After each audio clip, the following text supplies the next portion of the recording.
Good morning, good afternoon, good evening. This is kind of the cherry on top. Video number one, we talked about the real estate market going into hibernation and potentially freezing up or locking up. We talked about in video two, our story and lessons from bear markets, both .com and the real estate crash. And now we are going to talk about how you, the investor, comes out of this horrific bear market, which could be 2, 3, 4 years in the making. How do we come out stronger? How you doing, buddy? I'm doing awesome. I actually did a session on this on my live stream on Sunday. Awesome. So I even have like my 5 points that I took Awesome. everybody through. Well, let's play ping pong. So you go first and we'll just go back and forth. Maybe we'll do 5, maybe we'll do 10. Let's see. Sounds good. So number one for me, absolutely, is having conversations with the local banks right now. Tell me more. How did things go for you in the last market correction? How would you, if I brought you a deal and rates were 8% and my credit score was 750, am I still going to be able to get a deal done? Asking those questions now, not guessing that they're going to be okay, but also getting past not just talking to the mortgage lender, but to an actual principal. You should be talking to literally their senior lender. You should be talking to their executive vice president. You should be talking much higher on the food chain and having a strategic conversation. You want to know an area where Mike and I are better? We talk to those people. Yeah. I'm actually going to do that this morning. I haven't talked to a couple of my local banks in a month or so. So I'm going to call them today. Yep. I had a conversation with one of them last week. I had another conversation with one of them this morning. And I basically gave them that exact scenario. And they said, hey, if your portfolio is still performing at the case that it was, if your reserves are still in place, like what we've talked about, we'll write pretty much any deal you want, largely speaking, depending on if it's going to cash flow and what it looks like. So starting the conversation now with those banks, creating those relationships now, even talking to them potentially about bringing other business that you have in other banks over, if they're willing to do that. You have to be able to move. And trust me, your other bank is going to be as loyal to you. They're going to be less loyal to you than you are to them. So it's business. Have the conversation, put yourself in a position to expand your business. And that means by going with somebody that says, this is how we would handle that, you feeling comfortable with that scenario, and then moving your business relationship there. I've done it 4 times over 22 years, and every time it was worth it. Yeah. So kind of peeling on that one, what I would tell you to do besides that is also you would be doing yourself a disservice if you didn't create a relationship with a non-QM lender. All right, the non-QM rates are a whisper of mortgage rates today. And, they're a 0.5 point difference where historically there are 3 or 4 points different. Right? Sure. They're faster, they're easier. They lend in LLCs. There's no seasoning period. You can be, you don't have to prove income with the W-2. It is a better relationship. And that is something, if I had to do again, I would have established earlier, but they just weren't around. At least I didn't know about them when I started, but I would definitely get a non-QM lender. Stephen Dow has done deals for me, but it doesn't have to be that one. I would just make sure one of my network things, and frankly, I'd probably have 2. Yeah. Because non-QM lenders, the more you learn, they do certain things like Convoy, 40-year mortgage. Yep. Velocity, 30-year debt apartments, right? They do very different things. So find the one that matches what you're trying to do would be my first one. What do you got next? Number 2 that I actually brought to people is you have to double down on your networking. Oh, yes. Double down on your networking. You have no idea where that next deal is coming from. I got a call from out of the blue yesterday on a 5-plex that is not on market, and you must 100% be doubling down on the amount of networking that you're doing, because everybody needs to know what you're looking for. That way, anything that comes along, they think, you know what? I just got a call from that guy. And don't call them once. Create your list and say, hey, I'll touch base in a couple of weeks and see if you've heard about anything. And so be looking at that. And if you're wondering, look at what your buy box is, and then do a little bit of homework and look on MLS and see the people that are moving the most assets in that buy box.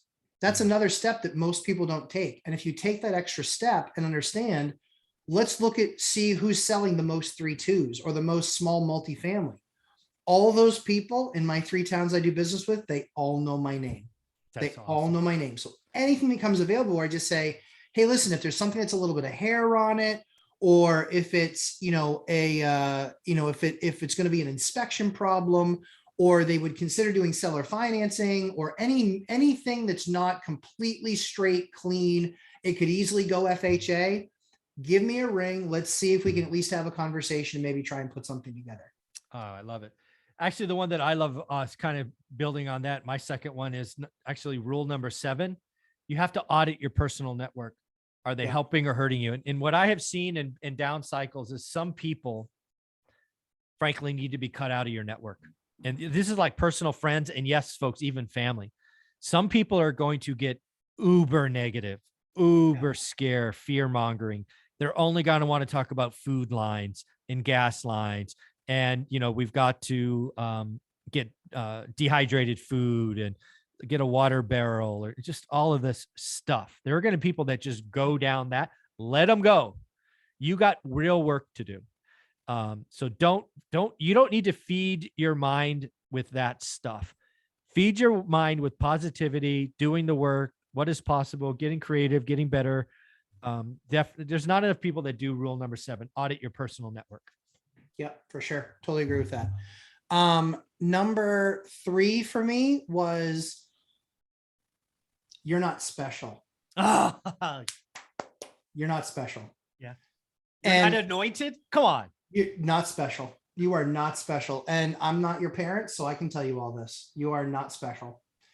You are special to them. You are not special to the bank. And so you need to take responsibility for telling the bank why you aren't just another borrower and why you are an operator. Mm-hmm. That is some of the best advice you'll get anywhere ever, because there are 1 billion borrowers. There are 1/100% that are good operators. Yeah. And so what you have to do is, even if it's just a 2-slide presentation, I've been doing it for this long. I have this many units. Here's what my rents were in 19, 20, and 21, and now 22. Mm-hmm. Show a track record. Those are the banks that when you bring them something, they're going to say, I remember this guy. I remember this lady. They put something together. Here's their information. Those lenders aren't the approvers. That has to go to usually some sort of a finance board or what's called loan committee. Mm-hmm. In most of those organizations, they need to be able to be your champion and take up your cause. The only way that they can do that is not if you're a jerk and you send them some P&L. Do not send them a balance sheet. You need to send them the reasons that you should do business with me are such. I'm small, I'm self-managed, I have controlled costs. Be an operator. Talk about being an operator, not just a borrower. That will differentiate you from the wheat from the chaff. That will differentiate you from all of these other people that are just noise. Yeah, the one I'll kind of build on that is it's very similar to raising private money. One of the things that I expect to do if this gets really gnarly is to go back and raise private money. I've done it twice in my career.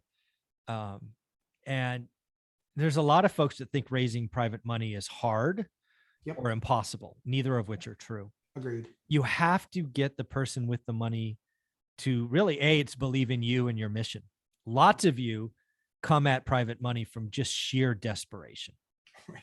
And let me just tell you, nothing makes money run faster than being desperate. Exactly. We're even looking and reviewing the finances and realizing, oh, dude, really? Yeah. Like you're going to be paying me back with my own money for the next 3 months? Yeah. No. Yeah. You private money is truly the most passive. It's game changing when you can do it, but you've got to do the work. And, what I would tell people looking to do private money is you have to document your track record. Even if you can't close a deal, go find 10 deals and bring them to other people to close, but document the process. Yeah. Document why it's good, why you can do it, why you have that unique skill set. Money's going to get scared. Yeah. How did I borrow money? How did I borrow $3 million at the depth of the Great Recession? Sure. I had a website called wealthbuildingpro.com at the time where I documented what Olivia and I were doing just for fun and shits and giggles. I had pictures and before and afters, and it was just a website. Today you might call it a blog, but it's just a website. And that website allowed people to reach out to me and says, "Hey, I like what you're doing there." I called every house something. I think I called one the gumball house and this, that, whatever. And people asked, "How can I help?" I never asked for money. They came to me. And then what did I do? Is I didn't get greedy. I paid 10% interest only. Right. Why? Because I felt double digits could I have gotten away with 8? Probably. But when I paid 10, you know what happens? They tell their friends. That's right. They brag at lunch. "Oh, I just got 10% on my 80 grand. You got, you're making nothing in the bank." My network brought probably about 2-ish. We're using round numbers. And then their network, another $1 million once I got to know that person. So That's awesome. Don't be cheap. Reward people that are helping you.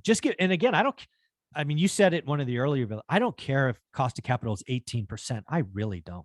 Nope. If it's 18% for everybody, I win. Right. Because now if it's 18 for me and everybody else is 12, that kind of sucks. Yeah. But I don't care what the rate is. I'll just do better deals. It's all good. So let's do one more each and we'll wrap this up. What's one more? So number 4 for me was cash. It is stop spending on stupid stuff. If you can push something off, push it off. And if you are that landlord already, you have better make sure that you have maximized your rents. You better make sure. You don't know what's going to come with the midterms. You don't know what's going to come. They could do rent control. They could absolutely try. And maybe I'm going to say this, maybe it's as soft and fluffy as California's rent control. 5% plus CPI capping at 10. Yeah. Minneapolis, 3%.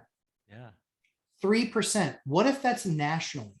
And you're behind on a unit and you didn't do that rent raise when you should have, it's going to take you 6 years to recover that, or probably 2.5 until the new administration comes in. Yeah, never. Yeah, you'll never catch up. Rent controls ever. Yeah. But if it were to go that way, and so you have to save cash, stop spending on things you don't have to have, not even need, have to, not need, there are have levels. to, right? Have to is I really can't go on unless I have this. Yeah. I need tires for my car because they're bald and I'm going to die. Right. Exactly. That check the box. Yes. That's have to have. Right. And then, like I said, and then on the rent side, make sure that you've done your due diligence. It's much easier to raise rents in summertime and then know that you might have to do a little bit of work in the unit if they decide to leave. Mm-hmm. You need to be getting the most rent that you can from the units that you have, understanding that guess what's going to happen when things go down, when things shift, your bank or the person that you're trying to convince that you're a good operator, guess what they're going to look at? They're going to look at your rent raises. They're going to look at how effective you were. They're going to look at the rent raises over time. Mm-hmm. They're going to look at now what the value of that property is and how much equity you have. Put yourself in the best position for them to say yes. The only way to do that is prove that you're a good operator. And that comes from managing your cash really well, showing that you're still creating savings on a monthly basis, that number continues to go up. I had this much in savings this year, and then this year, and then this year, and that number continues to go up. And then lastly is that rent piece. I charge this, and this 4 years in a row. They're all up, and we are at or near market with all those rents. That's the next one. Yeah. So the last one for me to wrap this up is, and again, I hopefully am leading by example. I'm trying to skill up in areas I don't have experience. Yeah. The big thing about real estate investing is there's hundreds of ways to make millions of dollars. Mm-hmm. I've done a couple of them really, really well. I have huge gaps in my experience. So I'm going to be spending the next 6 to 9 months learning. When I learn, I'm going to add to my course. But the Ty just was gracious enough to create 2 of the 3 videos for pre-foreclosures, more coming. That's an area that I think might be a real area to fish in next year. So I'm going to learn early. And I think all of us need to realize if you're a one-trick pony, you might end up in a glue factory, right? This is about multiple streams, multiple avenues, only doing great deals. I am ecstatic by what's coming. I know you and I will be wealthier at the end of this than we are now, but I'm trying to bring other people along. That's what I'm trying to do for the next 50 years. So Matt, where can people find you? Lumberjack Landlord on YouTube, Lumberjack Landlord on Instagram. And my number one, my final one is Only Do Great Deals. That was actually my top. That was the end of my list for the top 5. It was Only Do Great Deals. Guys, people get too enamored too quickly. Oh, well, I found 4 great deals. You can't do them all anyway. You can't do them all anyway. Focus, make sure that you can make one of them great, because when you, it's like getting married. When you say yes to that one, you're saying no to everything else for the foreseeable future. Amen. I love that one. That is the best. Only Do Great Deals. Thanks, buddy. You're welcome, Mike.